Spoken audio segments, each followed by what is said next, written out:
Adapun kisah tentang penggalian kembali sumur Zamzam oleh Abdul Muttalib, maka diriwayatkan oleh Ali bin Abi Thalib, ya, cucu dari Abdul Muttalib, ya.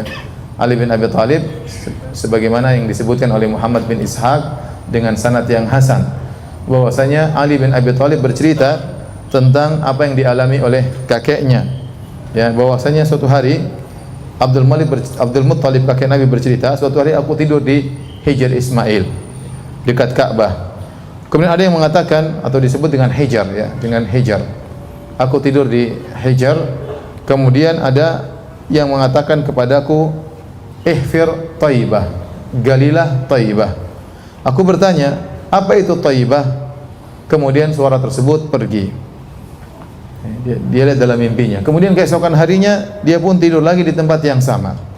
Kemudian datang suara tersebut kembali mengatakan, ihfir Barrah, galilah Barrah. Maka aku berkata, apa itu Barrah? Suara itu pun pergi tanpa ada penjelasan. Besoknya aku tidur lagi di tempat yang sama. Lalu datang suara itu lagi dan berkata, ihfir al-Madnunah, galilah Madnunah. Aku berkata, apa itu al-Madnunah? Lalu ia pun pergi. Kemudian keesokan harinya aku tidur lagi di situ. Tiba-tiba ada suara mengatakan, ihfir Zamzam, galilah Zamzam. Maka aku bertanya, apa itu Zamzam? Ternyata suara itu menjelaskan, Zamzam adalah air yang tidak akan surut, ya. Dengan air tersebut kau akan beri minum kepada para jamaah haji. Kemudian disebutkan posisinya di tempat sarang semut, disebutkan, ya, posisi sumur Zamzam tersebut. Sebagaimana pernah kita sebutkan, Zamzam sebagian ulama mengatakan dinamakan Zamzam. Zamzam artinya ditahan, karena waktu air Zamzam pertama kali keluar, Hajar ibunya Ismail, istri Nabi Ibrahim alaihissalam, membendung Zamzam agar tidak meluber. Dia tidak tahu air ini banyak atau tidak, dia khawatir kalau meluber akhirnya air tersebut hilang. Maka dia pun membendung Zamzam, maka disebut dengan Zamzam. Zamzam artinya ditahan. Tapi akhirnya setelah keempat kali bermimpi dan dijelaskan sifat-sifat lokasi sumur Zamzam, maka, ya, disebutkan di antara ciri-cirinya ada sarang semut, di antara ciri-cirinya ada burung gagak matuk-matuk di situ, ya. Kemudian dijelaskan di mana posisinya. Akhirnya Abdul Muttalib kemudian besoknya berangkat bawa cangkul ingin menggali sumur Zamzam. Waktu itu Abdul Muttalib baru punya anak satu, namanya Al-Harith, ya. Mulailah Abdul Muttalib ditemani anaknya, cuma satu orang laki-laki, menemani dia untuk menggali. Dia menggali. Tatkala mulai tampak tanda-tanda adanya sumur, maka akhirnya orang-orang Quraisy mulai berkumpul. Akhirnya Abdul Muttalib gali, akhirnya keluarlah air Zamzam. Dia yang menemukan air Zamzam. Maka orang-orang Quraisy akhirnya protes. Mereka berkata, wahai Abdul Muttalib, kami juga berhak punya air Zamzam tersebut, karena kita semua keturunan siapa? Ismail. Quraisy keturunan Ismail atau bukan? Bukan. Abu Jahal keturunan Ismail atau bukan? Abu Lahab keturunan siapa? Ismail. Semuanya keturunan Nabi Ismail alaihissalam. Semua Quraisy keturunan Nabi Ismail. Maka mereka mengatakan, wahai Abdul Muttalib, kita semua keturunan Nabi Ismail, kita semua berhak memiliki air Zamzam tersebut. Kata Abdul Muttalib, tidak. Ini air Zamzam adalah dikhususkan untukku. Ini milikku, aku yang gali, aku yang temukan, ya. Aku yang bermimpi, ya. Berarti ini khusus buatku. Mereka berkata tidak bisa, ya. Dan waktu itu Abdul Muttalib tidak bisa melawan, karena dia punya anak laki-laki cuma satu. Seandainya dia punya laki-laki banyak, mungkin dia akan melakukan perlawanan. Namun dia punya laki cuma satu, sementara orang Quraisy banyak. Akhirnya kata mereka, kita ngadukan, ya, kita berhakim kepada seseorang. Kata Abdul Muttalib, terserah kalian berhakim kepada siapa, ayo kita pergi.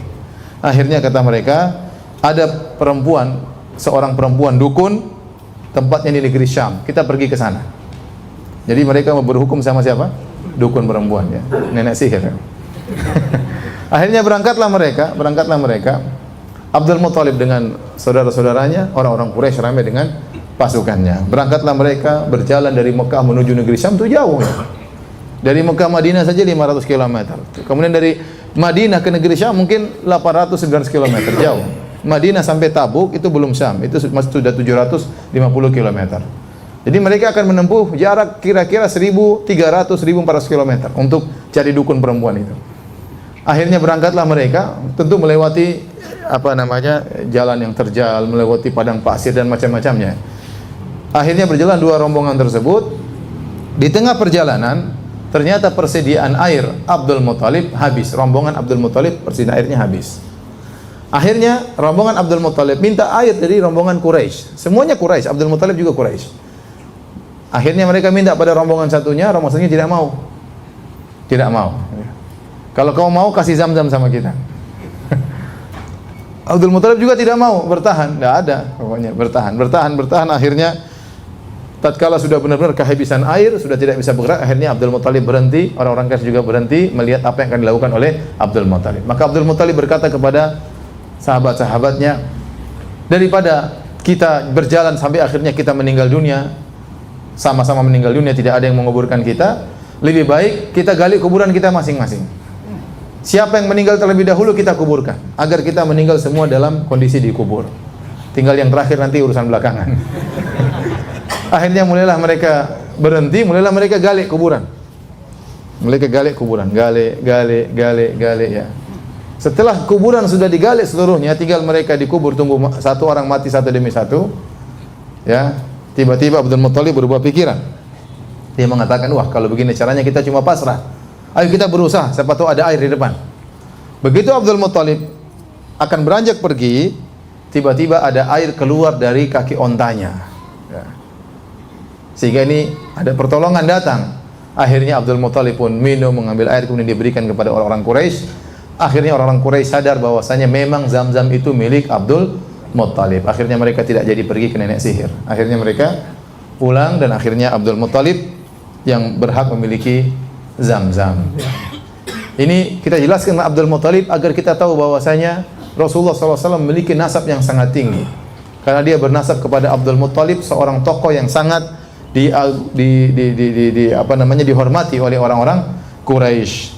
Dan seluruh nabi-nabi diutus dalam nasab-nasab yang tinggi. Kenapa? Agar orang-orang tidak mencela nasabnya kalau ternyata nasabnya rendah. Ya, karena kalau ternyata ada seorang nabi ternyata dari nasab yang rendah, dia akan dituduh orang ini ternyata dari kalangan rendahan, dia ngaku sebagai nabi supaya dihormati. Khawatirnya akan ada yang mencela dari sisi itu. Karenanya Allah memilih seluruh nabi dengan nasab yang tinggi supaya tidak ada tuduhan bahwasanya orang ini ingin mencari kedudukan. Karena Nabi SAW seandainya dia tidak mengaku sebagai nabi pun, dia pasti sudah mulia. Dia akan mewarisi Zam-Zam, dia akan menjadi orang top karena kakek dia Abdul Muthalib. Jadi dia mengaku sebagai nabi atau memproklamirkan dirinya sebagai seorang nabi bukan mencari kedudukan. Bahkan dengan memproklamirkan dirinya sebagai nabi, maka dia akan terancam, dia akan dibunuh, akan diusir dan yang lainnya. Seandainya nabi mencari kedudukan, tidak perlu mengaku sebagai nabi, cukup dia mengaku saya cucunya Abdul Muthalib, maka dia akan menjadi orang yang mulia. Paham sini? Oleh karenanya tidak ada sisi celaan dari sisi nasab kepada para nabi karena mereka seluruhnya nasabnya tinggi. Dan ini yang pernah terjadi dialog antara Heraklius dengan Abu Sufyan. Waktu tahun 6 Hijriah terjadi perjanjian damai antara kaum muslimin dengan kaum musyrikin. Abu Sufyan masih kafir waktu itu. Dia berjalan-jalan menuju ke negeri Syam, akhirnya diketahui oleh Heraklius, raja Romawi, kemudian dipanggil oleh Heraklius. Heraklius sudah dengar-dengar berita tentang desas-desus lahirnya munculnya seorang nabi di Jazirah Arab. Maka dia bertanya-tanya tentang Nabi Muhammad SAW. Banyak dia interogasi Abu Sufyan. Di antara pertanyaan yang dia sampaikan kepada Abu Sufyan, kaifa nasabuhu fikum? Bagaimana nasabnya Nabi tersebut di antara kalian? Bagaimana nasabnya? Maka Abu Sufyan berkata, huwa fina dzu nasab. Sungguhnya Muhammad itu memiliki nasab yang tinggi. Maka Heraklius berkata, fakadzalika rusul tub'atsu fi nasabi qaumiha. Demikianlah para rasul seluruhnya diutus dengan memiliki nasab yang tinggi. Semuanya Nabi Isa, Nabi Musa semuanya memiliki nasab yang tinggi. Nabi Daud, Nabi Sulaiman dan seterusnya.